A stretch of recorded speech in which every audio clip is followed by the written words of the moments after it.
बाबा माहतो साहब, आपने नाम सुना होगा, उनकी चर्चाएं सुनी होगी, उनके बारे में कई तरह से कई रूप में गाथाएं आपने सुनी होगी। आपको बता दें कि अगले समय 2024 को मई 23 तारीख को फिर से बाबा माहतो साहब का विवाह महोत्सव अवसर पे मेला लगने जा रहा है। यह मेला द्विवर्षीय होता है। इस मेले में प्रदेश के कई गणमान्य लोग पहुंचते हैं, पर आज हम आपको बाबा माहतो साहब के कुछ प्रारंभिक जीवन काल का, यूं कहें कि उनके बारे में कुछ बात करते हैं। तो शुरू करते हैं बाबा माहतो साहब के जीवन के शुरुआत के क्षणों को लेकर के। तो बताते चले कि पिता भूदेव और माता वसुंधरा देवी के एकमात्र पुत्र थे बाबा माहतो साहब। भूदेव और माता वसुंधरा देवी सिंध के पहाड़ों में अपना खुशहाल जीवन जी रहे थे। कंदमूल खा करके अपना जीवन यापन कर रहे थे और भगवान से लगातार पूजा पाठ करते रहते थे। भगवान से वह संतान सुख का प्रसाद मांगते थे। भगवान भी उनकी पूजा से खुश होकर के और भगवान उनकी संतान प्राप्ति का वरदान दिया। उनको सूरज सा तेज गजब की आभा लिए एक वीर बालक की प्राप्ति हुई। पूरा धरती लोक एक गजब तरह के रोशनी से जगमगा गया। माथे पर सूर्य सा तेज चमक रहे थे बाबा माहतो साहब। बाबा माहतो साहब का जन्म पर देश विदेश के देवी देवताएं, ऋषि मुनिगण, साधु संत बाबा माहतो साहब को देखने के लिए व्याकुल हो गए थे। देवी देवताओं ने उनका नाम शरणवास रखा। संतान सुख से माता पिता बहुत हर्षित थे। श्री शरणवास बाबा माहतो साहब बचपन से ही तेज, समझदार, सामाजिक एवं धार्मिक विचार के थे। वह शांत स्वभाव के थे। वह शांति और ज्ञान की प्राप्ति करने के लिए घूमते रहते थे। वह ज्ञान और शांति की प्राप्ति की खोज में उत्तर दिशा में चल दिए।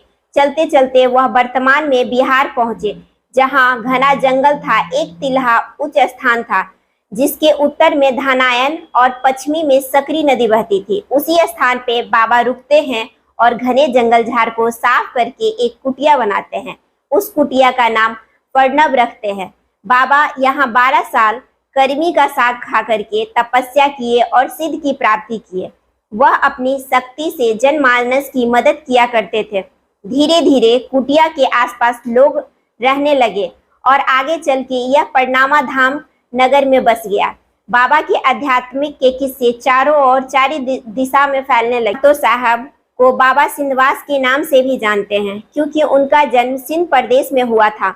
बाबा के अध्ययन से प्रभावित होकर के मुस्लिम धर्म के बाबा मखदूम उनसे मिलने का संदेश भिजवाते हैं।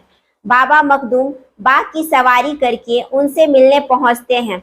बाबा माहतो साहब अपने अंतर मन से ही जान जाते हैं कि उनसे मिलने बाबा मखदूम आ रहे हैं।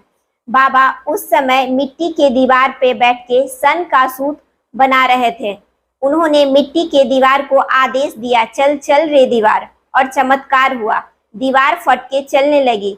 दोनों महापुरुषों का मिलन परिणामा के उस विद्यालय के प्रांगण में हुआ था।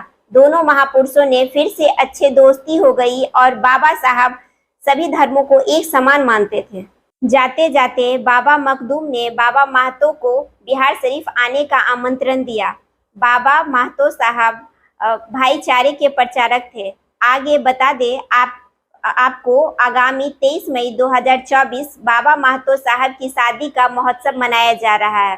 मैं रूबी मंडल आपको बाबा माहतो साहब की सुनी अनसुनी कहानी के साथ आगामी परिणामा मेला 2024 के खबरों से अवगत कराती रहूंगी। बाबा माहतो साहब की कहानी की जानकारी परिणामा मेला आयोजक समिति के उपाध्यक्ष धानुक नेता उमेश मंडल ने दी। आगे उमेश मंडल कहते हैं, इस बार परिणामा मेला पहले से भी भव्य रूप से होगा। आपको अगर कहानी अच्छी लगे तो अपने दोस्तों के साथ शेयर और चैनल को लाइक एंड सब्सक्राइब करें। आगे और भी होंगे खबरें और भी होगा संवाद। अभी तक इतना ही। धन्यवाद।